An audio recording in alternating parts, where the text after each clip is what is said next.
तीन सूत्र, तीन अनमोल रतन देके हमारा जीवन धन्य हो गया, उसी महामानव साहब की दया है। अगर साहब आज नहीं होते तो हम लोग यहाँ पे उपस्थित नहीं होते, ना शिव हमारे गुरु होते, ना हमारे पास तीन सूत्र होता। तो साहब बहुत तपस्या किए, इतना दर दर भटके, उनको समझ में नहीं आया कि हम क्या करें, उन हार गए, निराश हो गए। लेकिन एक बार एक दिन शमशान में बैठे हुए थे और ध्यान मग्न थे, तो उनके मन में एक प्रश्न उठा, एक श्लोक उठा कि गुरु रे ब्रह्मा गुरु रे विष्णु गुरु रे देवो महेश्वर गुरु साक्षात पर ब्रह्मा तस्मै श्री गुरुवे नमः।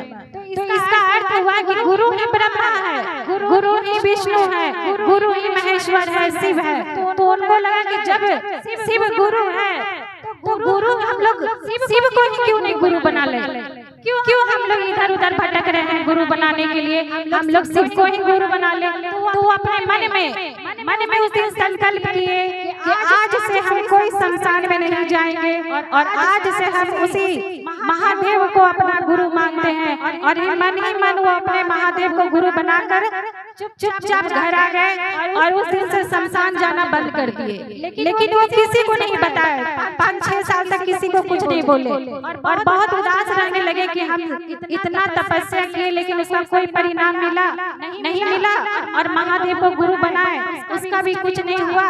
अब हम क्या कर सकते हैं, एकदम निराश हो गए। लेकिन धीरे धीरे उनको अनुभूति मिलने लगा अपने आप। साहब जो थे सिर्फ माँ दीदी नीलम आनंद को बताया कि हमने शिव को गुरु बनाया है। तो माँ नीलम आनंद दीदी बोली कि हम आप जानते हैं, हम तो पहले ही बना लिए थे। यानी जब उनका शादी हुआ तो दीदी नीलम को भी बोले कि तुम गुरु बना लो। उनको पत्र लिखे, उस समय चिट्ठी का जमाना था, फोन तो था नहीं, तो पत्र लिख के बता दे कि नीलम हम शिव को गुरु बना लिए हैं, तुम भी बना लो। तो बोले कि हम तो बना चुके हैं। तो यहीं से सिलसिला जारी होता है महादेव का। धीरे धीरे चमत्कार पे चमत्कार होने लगा, पूजा घर में संवाद मिलने लगा। पहले संवाद कैसे मिलता था, चावल पे मिलता था, चावल बेचते थे और चावल पे महादेव का संवाद आता था कि एक से साहब प्रश्न करते थे चावल पे, कुछ भी उनको जरूरत पड़ता था तो महादेव से प्रश्न करते थे और वही जवाब आता था। धीरे धीरे सिलसिला बढ़ते रहा, 1 से 2, 2 से 3, 3 से 4, धीरे धीरे संख्या बढ़ने लगा। पहले साहब हमारे अकेले थे, फिर 2-4 लोग को और बताए, 2-4 लोग विश्वास किए, उनको परिणाम मिला, वो उनको बताए, वो किसी और को बताए। ऐसे करते करते परिणाम मिलने लगा। लेकिन 3 सूत्र का बात है तो साहब सबको उस समय 3 सूत्र नहीं मिला था। साहब अपने आप से सबको कहते थे कि शिव से दया मांगिए, दया कीजिए, प्रार्थना कीजिए। एक बार ऐसे ही बैठे हुए थे तो आकाशवाणी हुआ, तो कहते कि हरेंद्र, महादेव पूछते हरेंद्र तुम क्या करते हो? तो कहते तो साहब में कभी घमंड नहीं था, वो मजिस्ट्रेट थे, वो बोल सकते थे कि मैं मजिस्ट्रेट हूँ, लेकिन वो कभी घमंड नहीं किए, कभी बोले नहीं कि मैं क्या हूँ, अपना पद का नाम नहीं लिए। वो बोले कि मैं शिव का शिष्य बनाता हूँ। तो बोले कि करने को क्या कहते हो? तो बोले करने के लिए तो कुछ नहीं कहता हूँ कि दया मांगो, प्रार्थना करो। तो नहीं, जो तुम करते हो वही करने के लिए कहो। तुम क्या करते हो? तुम जिस तरह लोगों दूसरे को बताते हो वो करने के लिए कहते हो? तो नहीं, मैं तो नहीं कहता हूँ। तो बोले वो करने के लिए बोलो, उसके बाद देखो चमत्कार होगा। तो साहब सबको बताए, तब वहाँ से आया चर्चा कि चर्चा करना है, लोगों को बताना है। और रहा नमः शिवाय का, तो साहब जो थे तो अपने घर के आंगन में एक पेड़ के पास बैठ के ऐसे ही चाबी घुमा रहे थे और मन ही मन चुपचाप सोच रहे थे। और चाबी नीचे गिर गया तो अचानक से हवा चला, तो उनको लगा कि हम जब सांस ले रहे हैं तो नमः अंदर गया, सांस छोड़े तो नमः शिवाय बाहर आया। तब वो बहुत खुश हो गए। तो करे अरे अरे यही तो खोजत रहनी, अपने भाषा में बोले, भोजपुरी भाषा था उनका, यही तो खोजत रहनी। तो उनका माँ कहती है घर से कि का खोजत रहला बबुआ? कुछ ना माई, चाबी हेरा गेल रहे, यही खोजत रहे। उन लोग का भाषा यही हम लोग को मिलता, इतना संख्या में हम लोग आते नहीं आते, जब परिणाम मिलता ही नहीं तो हम लोग आके क्या करेंगे, क्या करते, कुछ कर सकते थे। लेकिन 3 सूत्र से देखिए हमारा जीवन धन हो गया। ना हम लोग को पूजा पाठ करना है, ना तपस्या करना है, ना अगरबत्ती 1 घंटा जलाना है, श्लोक पढ़ना, ना किताब पढ़ना है, बस 3 सूत्र करना है। कैसे करना है, तो सिर्फ दया मांगना है। दया मन ही मन किसी भी समय मांगिए कि हे शिव हम पे दया कीजिए। चर्चा कीजिए, लोगों को बताइए कि हमने शिव को गुरु बनाया, आप भी शिव को बनाइए। नमः शिवाय, तो नमः शिवाय करने के लिए तो 3 विधि बताए कि रुद्राक्ष की माला से कीजिए, श्वास की प्रक्रिया से कीजिए, उंगली की गांठ पे कीजिए। लेकिन उंगली के गांठ पे करने में भी हम लोग को समय लगता है। रुद्राक्ष की माला पे भी अगर करेंगे तो कम से कम 15 मिनट तो जरूर लगेगा। अगर वो भी नहीं होता तो साहब बोले कुछ नहीं कर सकता है तो तोड़ के करो ना, 5 बार नमः शिवाय बोलो। रोटी बना रहा है नमः शिवाय बोलो, खाना बना रहा है, कहीं चल रहा है, गाड़ी में है, मोटर में है, जंगल में है, पहाड़ में है, खेत में है, खलियान में, कहीं भी है, नमः शिवाय बोलते रहो। बस अब जब इतना भी हम लोग नहीं कर पाएंगे दीदी तो हमारा जीवन व्यर्थ है। जब 3 सूत्र इतना भी नहीं कर सकते तो क्या कर सकते हैं। सिर्फ हम लोग क्या है तो स्वार्थी है। अगर दया मांगते हैं तो अपने लिए मांग लेते हैं। दया दिन भर में बहुत बार मांगेंगे, हे शिव हम पे दया कीजिए।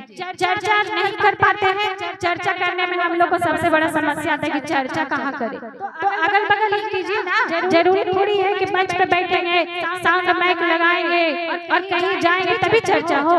घर में ही एक दूसरे से चर्चा कर सकते हैं, एक दूसरे को बता सकते हैं। नमः शिवाय का नमन तो अपने लिए करते हैं, महादेव के लिए सिर्फ चर्चा करना है। और अगर उतना भी नहीं करेंगे तो हमारा जीवन व्यर्थ है।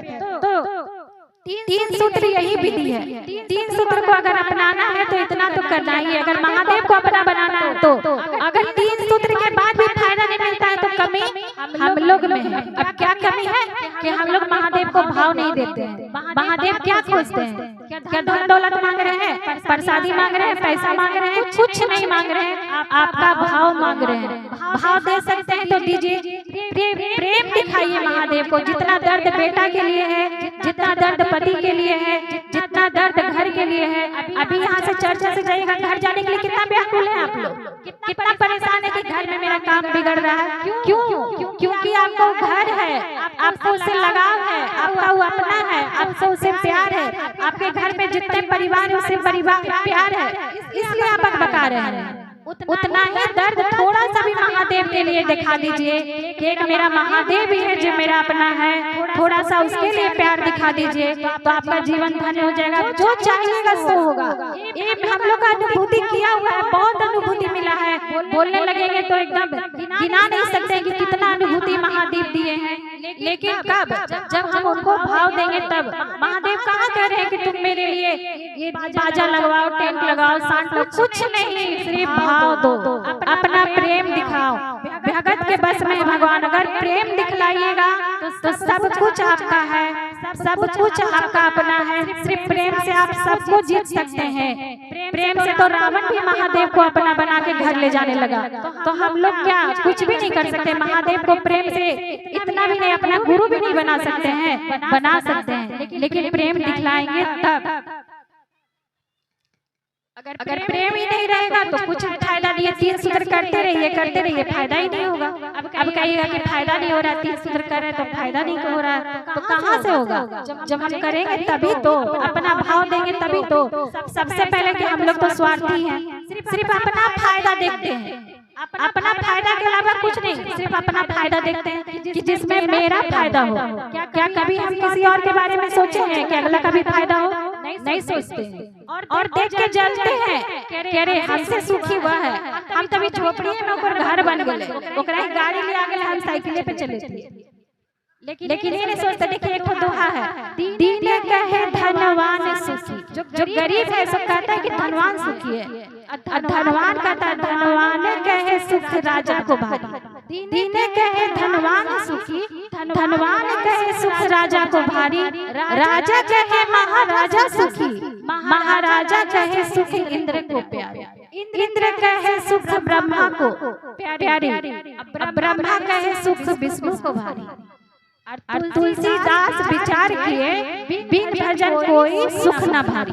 तो दीन जो है धनवान को देख के कहता है कि अरे तो बहुत धनवान है, धनवान कह रहे महाराजा सुखी है, महाराजा कह रहे हैं इंद्र सुखी है, इंद्र कह रहा है कि ब्रह्मा सुखी है, ब्रह्मा कह रहे हैं विष्णु सुखी है। लेकिन तुलसीदास कह रहे हैं कि अगर भजन नहीं है तुम्हारे जीवन में, प्रेम नहीं है, भक्ति नहीं है, तो तुम्हारा ये जीवन व्यर्थ है, कुछ भी नहीं है। लेकिन सबसे बड़ा है कि हमको अपना जीवन को अगर अनमोल बनाना है तो 3 सूत्र को लेकर महादेव को अपना बनाकर और अपना भाव दिखाकर महादेव को अपना बनाना है। इसी के साथ मैं अपनी वाणी को विराम देती हूँ। अब महादेव के चरणों में प्रणाम करती हूँ।